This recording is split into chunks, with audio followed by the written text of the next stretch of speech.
And is Ken. A lot of people know you obviously as Leslie Chow, but we got this new role. Before we get into that, it's your birthday. Oh, yeah. Happy birthday. You joined the show on your birthday. No, it's treating myself. My birthday wish is to be on First Take. So right? Who's better than you? You get to be with these two. No, thank you. I really appreciate you guys having me again. So thank you. So tell us about this new show, Dr. Ken. Oh yeah, it's loosely based on my life. I used to be a doctor at an HMO here in California, and also based on my family life. I have a wife and 2 kids, and it's really beyond a dream come true. I mean, this is kind of the happiest I've ever been, in terms of this situation. I can't believe that, and so grateful that ABC has allowed me to have a series. Much less, I mean, I was happy with the pilot, so my expectations have always been very realistic. So. Now, in the movie Knocked Up. Okay, movie Knocked Up. Now, why are we going back to that? Because I'm getting ready to tell you why. Stay with me. Okay. You were quite mean as a doctor in that movie. Now, I mean, you were hilarious there. Do you have any of those moments in the show? Oh yeah, they're Really? definitely inspired by Dr. Cooney and Knocked Up. They're definitely. Okay. I think that's a prototype. I think a little bit of Skip, maybe like a little bit. I think that's kind of a workshop. Yes, it's a compliment. Thank you. Just kind of workshopping. Channel your inner Skip. Channeling your inner Skip. So I think this is very. I'm really here to shadow you as opposed to really be a guest. You've got to be kidding me. You've got to be kidding me. Skip Bayless on ABC? Ooh. Could be maybe the spinoff is Dr. Skip. Who knows? So. Allow me to congratulate you on your birthday for an amazing career arc, going from doctor to stand-up comic along the way, to all of a sudden all those movies, and you have your own series on ABC. Well deserved. For which you write, because you are a doctor. Thank you so much. I really appreciate it. Thank you so much. Not a talented family or anything. Gee, do it all. Right. Okay, let's talk some sports, because you're good at this. You are a huge NBA fan, and I think you've swung now your allegiance here in L.A. to Clippers more than Lakers, right? I do love the Clippers. I do love me some Clippers. I think you heard our takes to start this show on DeAndre Jordan. Your take, please. With all due respect, I disagree with your assessment of the situation. I do think that I'm going to get mean on you. That's fine, and I got your back. I'll take it on camera, and then cool. So no tears today. It's my birthday. And you can cry if you want. I will cry. I will cry if need be. But I think DeAndre made the right decision, ultimately to go to the Clippers. And I'll tell you why. I think, the Mavs had the better pitch. Clippers had the better roster. It doesn't matter what the pitch is. That's you fair. Look at the roster. And you're also talking about a 26-year-old man making decisions that someone in my 40s, I'm 23, but someone in my 40s. We all are. Yeah. So I'm in my 40s and making those, I can't make decisions that well. So to me, it was obvious it was a bit of an emotional journey that he had with the Mavs and a bit of emotional decision. My managers always told me never make decisions in business based on emotion. That's kind of what happened.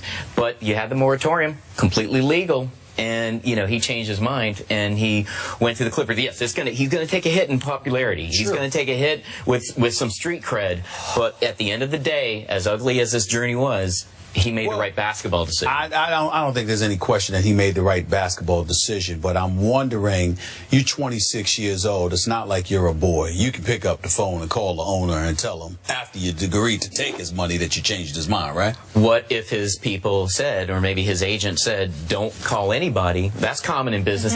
What if he wanted to call Mark Cuban and he's like, don't call anyone until this is all blows away? Well, here's the problem.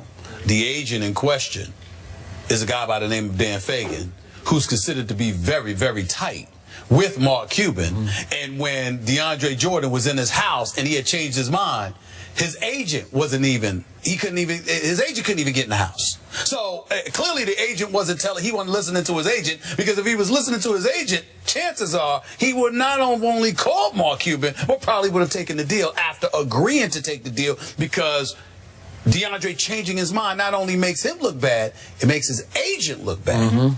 Well, they weren't on the same page, but playing devil's advocate, what if Fagan had, and I read about that, what if Fagan led into that path? And sometimes when you're talent and your agent tells you to do this, off camera, I'm pretty shy and pretty polite, and I'll be like, okay, and then they're telling you to go do this movie as opposed to this other movie. Oh, this is great. Oh, cool. And then if you're a people pleaser at heart, and I've met DeAndre several times, he is a lovely guy. I love him. He's a very nice guy. Very nice guy, and I think you're put in a very hard situation. Yes, it could be blame could be put both ways, but also when you're having an agent that's allegedly steering you towards the Mavs, sometimes you're in a bit of a pickle, and it gets ugly. Barricade him out of the house.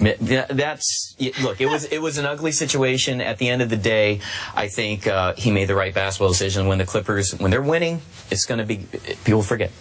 I think you have fallen into the trap of you've gotten to know him, and I do think he can come across as a very nice guy, a fun guy to be around, as you've often said. He's great with the media, but again, from a basketball perspective, he's the kind of guy I wouldn't want on my team. I wouldn't want in my NBA foxhole, so to speak. Disagree there. Okay, I just don't think he has the highest basketball character, but I agree with you. He's a perfect fit as a third wheel behind Chris Paul, Blake Griffin, with Doc Rivers as his coach. He's a much better fit with your Clippers, which is why they're back in contention, than he would have been as the man in Dallas. I think he would have crumbled under that kind of pressure to live up to that contract in that town. I think in business, I think GMs and coaches make decisions like this all the time. No one knows about because let's say they're not in the spotlight. So if they're flipping their decisions, right on telling a player, we're not going to trade you, and then they trade you. That happens all the time. I feel like this is a behind the scene thing that you just saw the underneath the rug, underneath the carpet, and it's just laid out for everyone to see. And the Clippers didn't do themselves any favor by emojiing and documenting all that. Emojiing. So, but I Doc, I'm gonna put you on the spot. Yes, sir. It's all nice, good and dandy. You're sitting here, love having you on the show. You're a Clippers fan. You waffle back and forth. You're fair weather. I get all of it. The weather is fair in LA. Hey, it's better than fair. But let me throw this at you. Those few days when it was announced that he was going to Dallas and he was leaving the Los Angeles Clippers, how are you feeling about the Clippers at that particular moment as you pondered life without DeAndre Jordan? And it was just CP3, Blake Griffin, and Doc Rivers having lost out on DeAndre Jordan with no cap space to literally go out there and correct losing such an impactful player. Where was your mentality then, sir? I would like to know. Well, my biggest regret, yes, I did. Did I buy Mavs season tickets too fast? Yes, I did. Do I regret that? Yes, I do.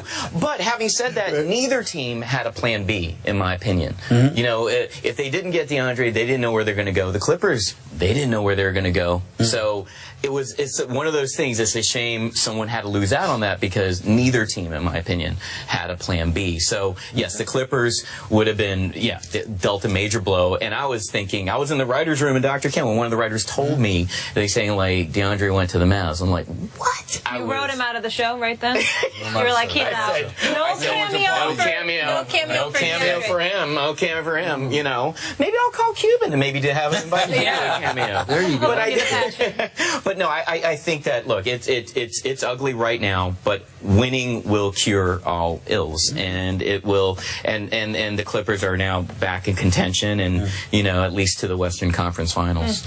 I'm going to put you on a good spot here. Your most famous or maybe infamous character that you've ever played was the Hangover character, Leslie Chow. Yes. So do us a favor. You're great as Leslie Chow.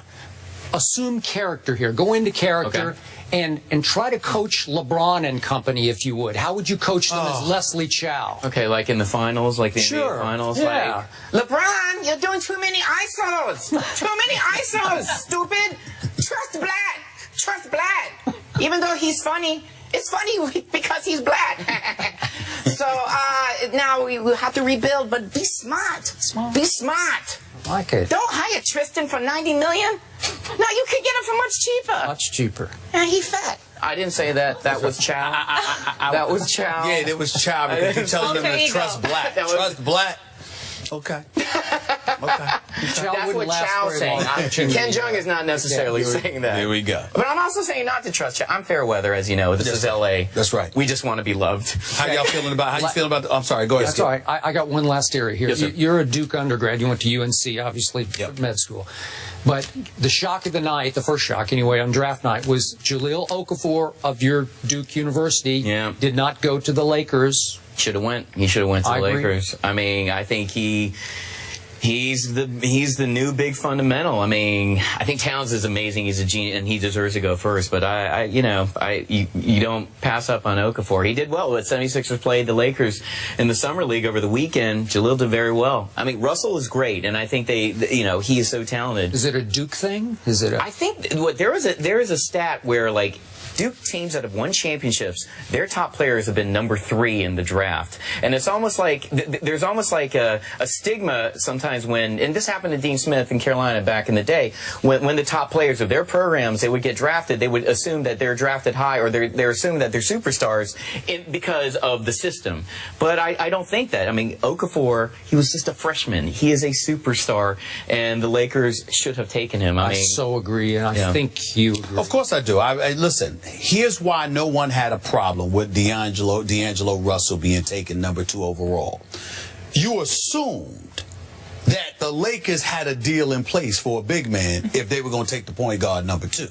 Because it was LaMarcus Aldridge, it was Marc Gasol, it was DeAndre Jordan, even though I knew he wasn't going to leave the Clippers to stay in town and play for the Lakers. I mean, you saw all of these different, Tyson Chandler to a lesser degree, who ended up going to Phoenix, and Phoenix did well in free agency as well. You just look at it from that perspective, and you were just of the mindset, they must have a big deal, a deal in place for a big man.